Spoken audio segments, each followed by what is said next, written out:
കാസർഗോഡ് ജില്ലയിലെ വെള്ളരിക്കുണ്ട് കേന്ദ്രീകരിച്ച് കർഷക സ്വരാജ് സത്യാഗ്രഹം എന്ന പേരിൽ അനിശ്ചിതകാല സത്യാഗ്രഹത്തിന് തയ്യാറെടുക്കുകയാണ്. ഇത് സംബന്ധിച്ചൊരു വിശദീകരണത്തിനാണ് ഇവിടെ ഞാൻ ശ്രമിക്കുന്നത്. എന്താണ് കർഷക സ്വരാജ് എന്ന പദം കൊണ്ട് ഉദ്ദേശിക്കുന്നത് എന്ന് ആദ്യം വിശദമാക്കാം. സ്വരാജ് എന്നാൽ സ്വയംഭരണം എന്നാണ് അർത്ഥം. സ്വയംഭരണം എന്നാൽ സ്വന്തം ജീവിതത്തിന് മേലുള്ള സ്വന്തം നിയന്ത്രണം എന്നാണ് ഉദ്ദേശിക്കുന്നത്. സ്വരാജ് എന്നത് ഇന്ത്യയുടെ സ്വാതന്ത്ര്യ സമര കാലഘട്ടത്തിൽ ഏറെ ചർച്ച ചെയ്യപ്പെടുകയും ആ ലക്ഷ്യത്തിനു വേണ്ടിയുള്ള സമരാത്മകവും നിർമ്മാണാത്മകവുമായ ഒട്ടേറെ പരിപാടികളാൽ വ്യാഖ്യാനിക്കപ്പെടുകയും ചെയ്ത കാര്യമാണ്. ഗാന്ധിജിയാണ് ഈ രാഷ്ട്രീയ പദത്തിൻ്റെ സമഗ്രമായ മോചനാത്മക തലം ഇന്ത്യയിലെ സാധാരണ ജനങ്ങൾക്ക് വിശദീകരിച്ചു കൊടുത്തത്. ഗാന്ധിജിയുടെ സ്വാതന്ത്ര്യ സങ്കല്പവും മനുഷ്യജീവിതത്തെക്കുറിച്ചുള്ള അദ്ദേഹത്തിൻ്റെ കാഴ്ചപ്പാടുകളും വ്യക്തമാക്കുന്ന ഏറ്റവും പ്രധാനപ്പെട്ട ഗ്രന്ഥമാണ് 1909 പ്രസിദ്ധീകരിച്ച Hind Swaraj or Indian home rule എന്നത്. ആ ഗ്രന്ഥത്തിൻ്റെ ശതാബ്ദിയോടനുബന്ധിച്ച് 2009 മുതൽ 2 വർഷക്കാലം വിപുലമായ പരിപാടികൾ കേരളത്തിൽ നടത്തുകയുണ്ടായി. അതിൻ്റെ ഭാഗമായി ഭക്ഷ്യ ആരോഗ്യ സ്വരാജ് എന്ന ഒരു ക്യാമ്പയിൻ ആരംഭിച്ചിരുന്നു. ഭക്ഷണത്തിൻ്റെയും ആരോഗ്യത്തിൻ്റെയും കാര്യത്തിലുള്ള സ്വാശ്രയത്വത്തിൻ്റെയും അതുവഴി ഓരോ വ്യക്തിയുടെയും ജീവിതത്തിനു മേൽ അവർ കൈവരിക്കുന്ന നിയന്ത്രണാധികാരത്തിൻ്റെയും കേരളീയ പശ്ചാത്തലത്തിലുള്ള സാധ്യതകളാണ് ആ ക്യാമ്പയിൻ വഴി അവതരിപ്പിക്കപ്പെട്ടത്. ആ ക്യാമ്പയിൻ പല സ്ഥലങ്ങളിൽ ഇപ്പോഴും തുടരുന്നുണ്ട്. അതിൻ്റെ ഒരു കുറെ കൂടി വിപുലമായൊരു കാഴ്ചപ്പാടാണ് കർഷക സ്വരാജ് എന്നതുകൊണ്ട് ഉദ്ദേശിക്കുന്നത്. കേരളീയ ജനജീവിതത്തിൽ ഏറ്റവും അധികം പരിഗണിക്കപ്പെടേണ്ട ജനവിഭാഗമാണ് കർഷകർ. കാരണം അവരാണ് ഇവിടെ അടിസ്ഥാനപരമായി സമ്പത്ത് ഉൽപ്പാദനം നടത്തുന്നത്. അവരുടെ പ്രവർത്തനം കേരളത്തെ പോലെ ലോലമായ പാരിസ്ഥിതിക പശ്ചാത്തലമുള്ള ഒരു ഭൂപ്രദേശത്ത് പാരിസ്ഥിതികമായും ഏറെ പ്രധാനപ്പെട്ടതാണ്. ഇങ്ങനെയൊക്കെയുള്ള പങ്കുവഹിക്കുന്ന കർഷകർ സ്വന്തം ജീവിതത്തിനും ജീവനോപാധിക്കും മേൽ ഏറ്റവും കുറച്ചു മാത്രം നിയന്ത്രണമുള്ള ഒരു ജനവിഭാഗമായി ഇന്ന് മാറിയിരിക്കുകയാണ്. കാർഷിക മേഖലയ്ക്ക് പുറത്തുള്ളവരാണെന്ന് കൃഷിയെയും കർഷകരെയും അടിമുടി നിയന്ത്രിക്കുന്നത്. വിത്ത്, വളം തുടങ്ങിയവയുടെ വിലയിൽ കർഷകർക്ക് ഒരു നിയന്ത്രണവുമില്ല. അവരുൽപ്പാദിപ്പിക്കുന്ന വിളകളുടെ വിലയിൽ അവർക്ക് നിയന്ത്രണമില്ല. കാലാവസ്ഥാ വ്യതിയാനത്തിൻ്റെ ഇക്കാലത്ത് അതുമൂലമുണ്ടാകുന്ന വിളനാശത്തിന് അവർക്ക് ആരും പിൻബലം നൽകുന്നില്ല. കാർഷിക വിളകൾക്കുണ്ടാകുന്ന കീടബാധയുടെ കാര്യത്തിൽ ഒട്ടനവധി കാർഷിക ഗവേഷണ സ്ഥാപനങ്ങളുണ്ടെങ്കിലും അവയുടെ ഒന്നും യാതൊരു തരത്തിലുള്ള ഒരു കൈത്താങ്ങും കർഷകർക്ക് ലഭിക്കുന്നില്ല എന്നുള്ളതാണ് വസ്തുത.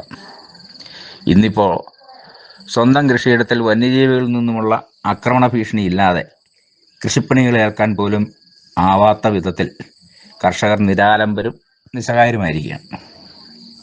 ഇത്തരമൊരു സാഹചര്യത്തിൽ കർഷകർ അവരുടെ ജീവിതത്തിനുമേൽ സ്വന്തം നിയന്ത്രണാധികാരം തിരിച്ചുപിടിക്കുന്നതിനെക്കുറിച്ച് ഉറക്കെ ചിന്തിക്കുകയും അതിനായി പോരാട്ടത്തിനിറങ്ങുകയും ചെയ്യേണ്ട ഒരു സമയമാണിത്.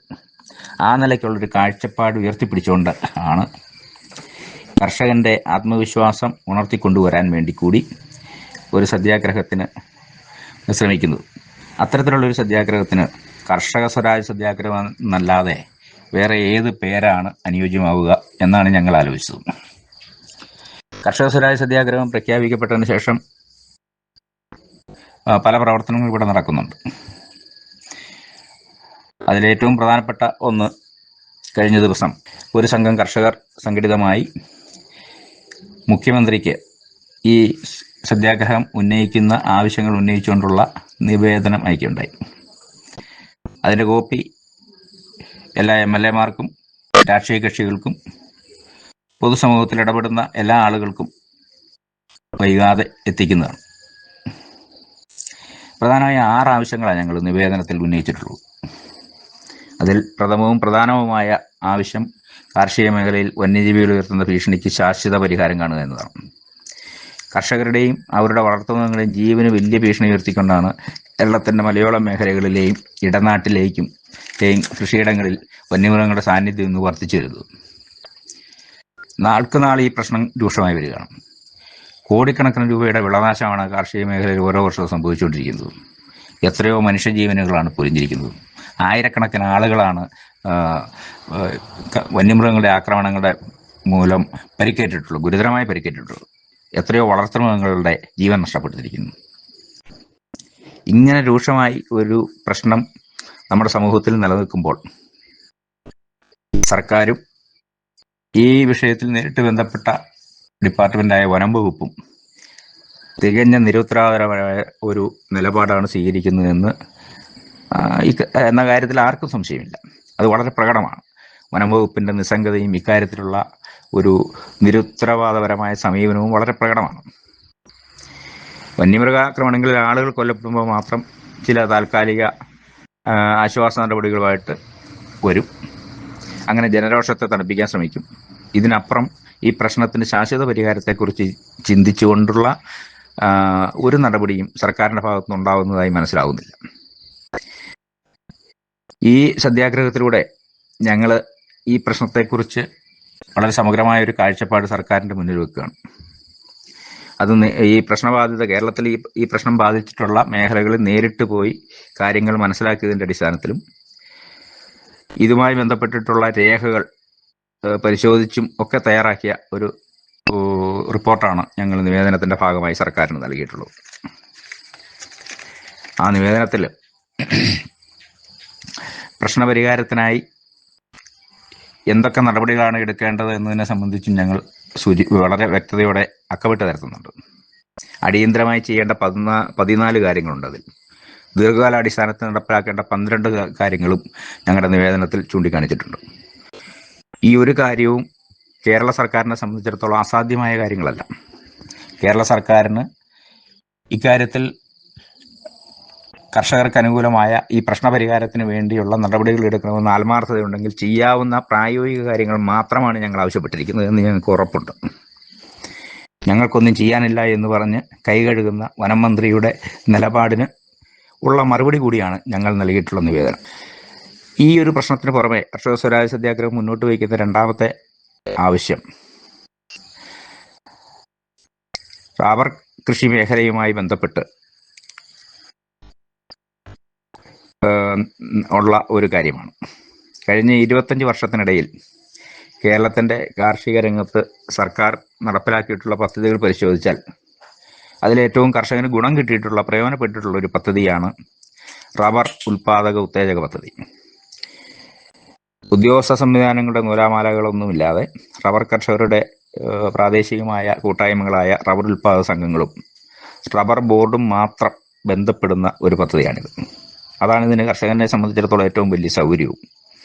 ഇതിൻ്റെ ഗുണം ലഭിക്കാൻ വേണ്ടി സർക്കാർ ഓഫീസുകൾ കയറി ഇറങ്ങുകയോ അതിൻ്റെ കാലതാമസത്തിന് വേണ്ടിയിട്ടോ ഒന്നും കാത്തിരിക്കേണ്ട യാതൊരുവിധ സാങ്കേതിക നൂലാമാലകളുമില്ല.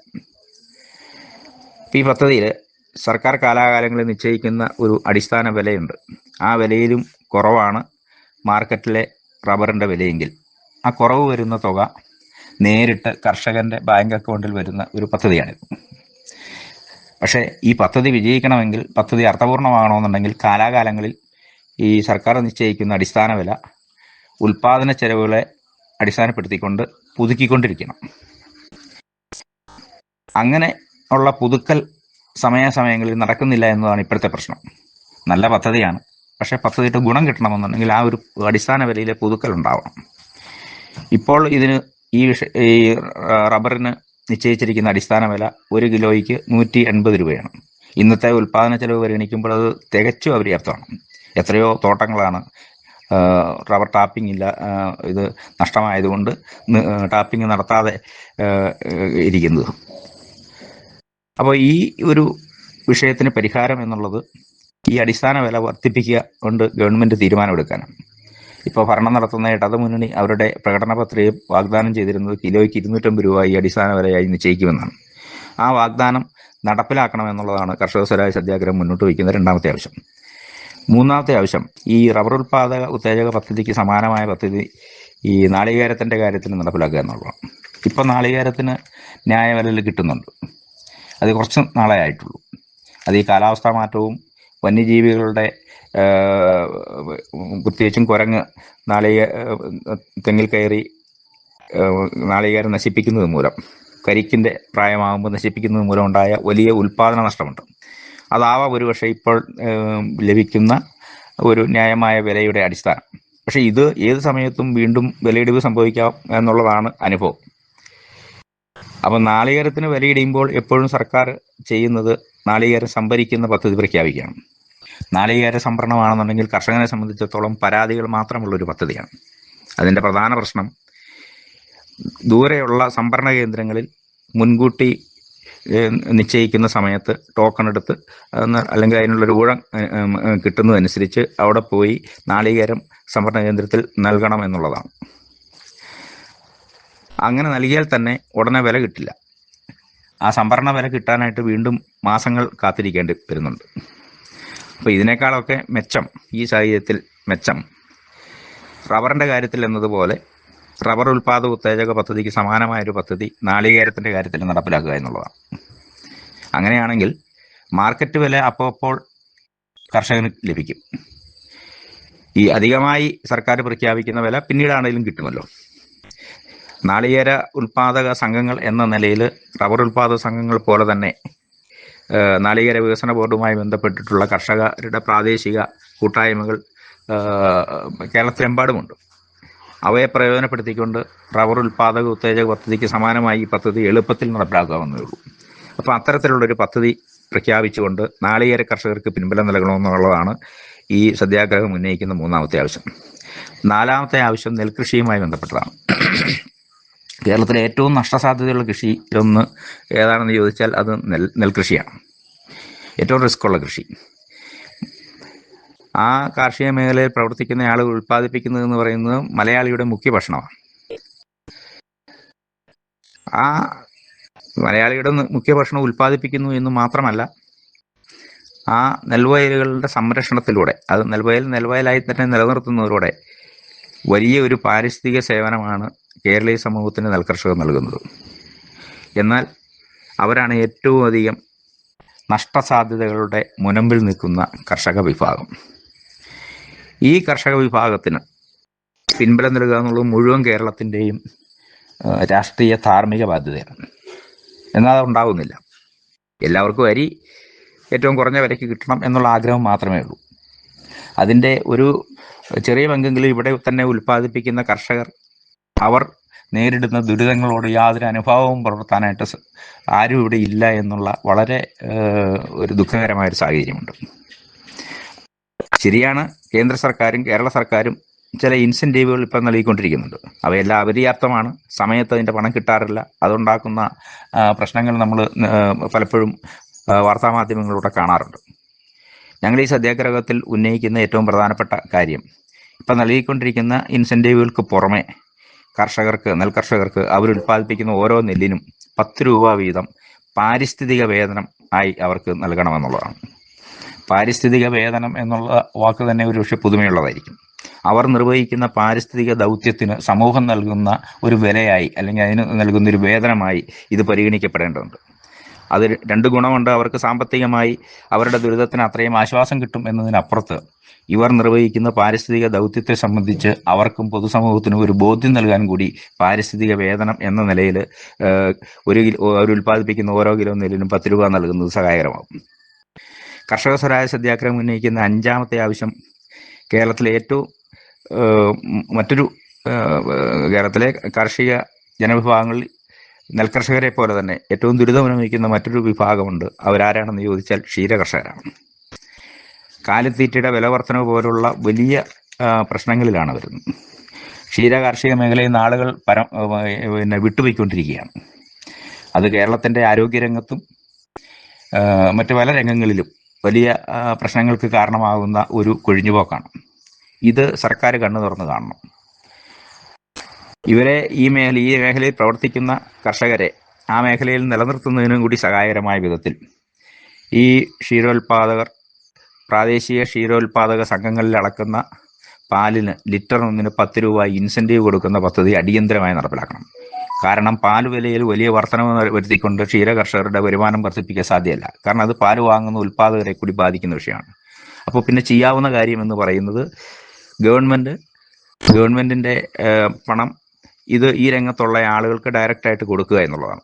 അതിനിപ്പോൾ റബ്ബർ ഉൽപ്പാദക സംഘങ്ങളുടെ കാര്യം പറഞ്ഞതുപോലെ, നാളികേര ഉൽപ്പാദക സംഘങ്ങളുടെ കാര്യം പറഞ്ഞ പോലെ ക്ഷീര കർഷകർ സംഘടിതരായി ഓരോ പ്രദേശത്തിലും കേരളത്തിൻ്റെ അങ്ങോളം ഇങ്ങോളം ക്ഷീരോത്പാദക സംഘങ്ങളിലൂടെ, സഹകരണ പ്രസ്ഥാനത്തിലൂടെ പരസ്പര ബന്ധിതരാണ്, അവർ സംഘടിതരാണ്. അതിനെ ഉപയോഗപ്പെടുത്തിക്കൊണ്ട് ആണ് ഈ ക്ഷീര കർഷകരുടെ ഒരു ഉൽപ്പാദിപ്പിക്കുന്ന പാൽ ഇപ്പോൾ സംഭരിക്കപ്പെടുന്നത്, അത് വിതരണം ചെയ്യപ്പെടുന്നത്. അപ്പോൾ ആ സംഭരണ രംഗത്ത് ഉള്ള അടിത്തട്ടിലെ ഏജൻസിയെ ഉപയോഗപ്പെടുത്തിക്കൊണ്ട് ഈ ഒരു വിധത്തിലുള്ള പദ്ധതി നടപ്പിലാക്കാവുന്നതാണ്. ഈ സത്യാഗ്രഹം ഉന്നയിക്കുന്ന 6ാമത്തെ ആവശ്യം ഒരു സാമൂഹ്യ നീതിയുടെ പ്രശ്നമാണ്. കർഷകർ ഉൾപ്പെടെ അസംഘടിത മേഖലയിലെ 60 വയസ്സ് കഴിഞ്ഞ് മുഴുവൻ ആളുകൾക്കും ഈ ഒരു നിസ്സാര തുകയല്ലാതെ മാന്യമായ, സാമാന്യം മെച്ചപ്പെട്ട ഒരു തുക പെൻഷനായി നൽകുക എന്നതാണ്. ഇത് കർഷകരെ മാത്രം ഉദ്ദേശിച്ചുള്ളതല്ല, അസംഘടിത മേഖലയിലെ മുഴുവൻ ആളുകൾക്കും പ്രയോജനം കിട്ടുന്ന ഒരു ആവശ്യമാണ്. പൊതുവിഭവങ്ങളൊക്കെ പങ്കുവയ്ക്കുമ്പോൾ സംഘടിത മേഖലയിലെ കുറച്ച് ആളുകൾക്ക് സിംഹഭാഗവും നീക്കിവെക്കുകയും അസംഘടിത മേഖലയിലെ ആളുകളെ അവഗണിക്കുകയും ചെയ്യുന്ന ഒരു അനീതിയാണ് ഇവിടെ കാലങ്ങളായി നിലനിൽക്കുന്നത്. സാമൂഹ്യനീതിയെക്കുറിച്ച് വലിയ വർത്തമാനങ്ങൾ നടക്കുന്ന ഒരു സമൂഹത്തിൽ ഈ അനീതി പലരും ഇവിടെ സൗകര്യപൂർവ്വം കാണാതിരിക്കുകയാണ്. അപ്പം അതിന് പരിഹാരം എന്ന നിലയിലാണ് ഈ സത്യാഗ്രഹം മുന്നോട്ട് വയ്ക്കുന്നത്. മുതലാളിത്ത സാമ്പത്തിക നയങ്ങളാണ് ഇപ്പോൾ നമ്മുടെ രാജ്യത്തും ലോകത്ത് ഏറിയ പങ്ക് നിലനിൽക്കുന്നത്. ഈ സാമ്പത്തിക സമീപനങ്ങൾ നടപ്പിലാക്കി തുടങ്ങിയതോടെ ലോകത്തെല്ലായിടത്തും കാർഷിക മേഖല വലിയ സമ്മർദ്ദത്തിലാണ്. എന്നാൽ കൃഷി അടിസ്ഥാന മേഖലയാണ്, മനുഷ്യന് ഭക്ഷണം ഉണ്ടാക്കുന്ന മേഖലയാണ്. വ്യാവസായ രംഗത്തുള്ള പ്രവർത്തനങ്ങൾക്ക് അസംസ്കൃത വസ്തുക്കൾ പലപ്പോഴും കാർഷിക മേഖലയിൽ ഉൽപ്പാദിപ്പിക്കപ്പെടുന്നുണ്ട്. അപ്പോൾ ഇങ്ങനെയൊക്കെ എല്ലാമുള്ള അതിൻ്റെ പ്രാധാന്യം കണക്കിലെടുത്തുകൊണ്ട് മിക്ക ലോകരാജ്യങ്ങളിലും കാർഷിക മേഖലയെ സർക്കാരിൻ്റെ പിൻബലത്തിൽ നിലനിർത്തുകയാണ് ചെയ്യുന്നത്. സർക്കാരിൻ്റെ വലിയ തോതിലുള്ള സാമ്പത്തിക പിൻബലമാണ് മിക്ക രാജ്യങ്ങളിലും കാർഷിക മേഖലയ്ക്ക് നൽകിക്കൊണ്ടിരിക്കുന്നത്. എന്നാൽ നമ്മുടെ നാട്ടിൽ അതിന് നേരെ തിരിച്ചാണ് കാര്യങ്ങൾ. ഇത് ഇവിടെയുള്ള സർക്കാർ സംവിധാനങ്ങളുടെ കെടുകാര്യസ്ഥതകളും ഉത്തരവാദിത്തരാഹിത്യവും മൂലം കർഷകർ കൂടുതൽ ദുരിതത്തിലേക്ക് നീങ്ങുകയാണ്. വന്യമൃഗത്തിൻ്റെ വിഷയമൊക്കെ അതിലൊരു ഉദാഹരണമാണ്. ഏറ്റവും ഒടുവിലത്തെ ഉദാഹരണം ഈ ഏറ്റവും അടുത്തയിടെ കേരള സർക്കാർ നിയമസഭയിൽ അവതരിപ്പിച്ച ബഡ്ജറ്റിൽ ഭൂനികുതി, അടിസ്ഥാന ഭൂനികുതിയാക്കി വർദ്ധിപ്പിച്ചതാണ്. കർഷകർക്കൊന്നും നൽകിയില്ല എന്ന് മാത്രമല്ല, അവരുടെ പിച്ചച്ചട്ടയിൽ നിന്ന് കൂടുതൽ വിഭവസമാഹരണത്തിനാണ് സർക്കാർ ശ്രമിക്കുന്നത്. ഇന്നാട്ടിലെ സർക്കാരുകളുടെ ഒരു സമീപനത്തിൻ്റെ ഏറ്റവും നല്ല ദൃഷ്ടാന്തമാണത്. ബഡ്ജറ്റിൽ കർഷകർക്ക് എന്താണ് നൽകിയത് എന്നുള്ളൊരു ചോദ്യം പോലും, ഒന്നും നൽകാൻ കഴിഞ്ഞില്ലല്ലോ എന്ന് പോലും അവർക്ക് അങ്ങനെയുള്ളൊരു ഒരു മനസാക്ഷി കുത്തുപോലുമില്ല. പക്ഷേ കർഷകരിൽ നിന്ന് കൂടുതൽ എടുക്കുന്നതിൽ യാതൊരു മടിയും അവർ കാണിച്ചിട്ടില്ല. മറ്റു പല ജനവിഭാഗങ്ങൾക്കും കഴിയുന്നത്ര സഹായകരമായ നിലപാട്, പ്രത്യേകിച്ച് സംഘടിത മേഖലയിലെ ആളുകൾക്ക് വളരെ സഹായകരമായ നിലപാട് ബഡ്ജറ്റ് പ്രഖ്യാപിച്ചിട്ടുണ്ട്. അപ്പോൾ ഈ ഒരു സമീപനമാണ് അടിസ്ഥാന പ്രശ്നം. ഈ സമീപനം മാറണം. ഈ സമീപനം മാറുന്നതിന് വേണ്ടിയുള്ള ഒരു നീക്കം കൂടിയാണ് ഈ കർഷക സ്വരാജ് സത്യാഗ്രഹം. ഈ സത്യാഗ്രഹം എന്ന് പറയുന്നത് യഥാർത്ഥത്തിൽ ആത്മാഭിമാനമുള്ള കർഷകർക്ക് അവർ നിലനിൽപ്പിനായി നടത്തുന്ന ഒരു പോരാട്ടമാണ്. ഈ ഒരു പോരാട്ടത്തിൽ കർഷകരോട്, സാമൂഹ്യ നീതിയോട് പ്രതിബദ്ധതയുള്ള മുഴുവൻ ആളുകളുടെയും സഹകരണം ഉണ്ടാകണമെന്നാണ് അഭ്യർത്ഥിക്കാനുള്ളത്.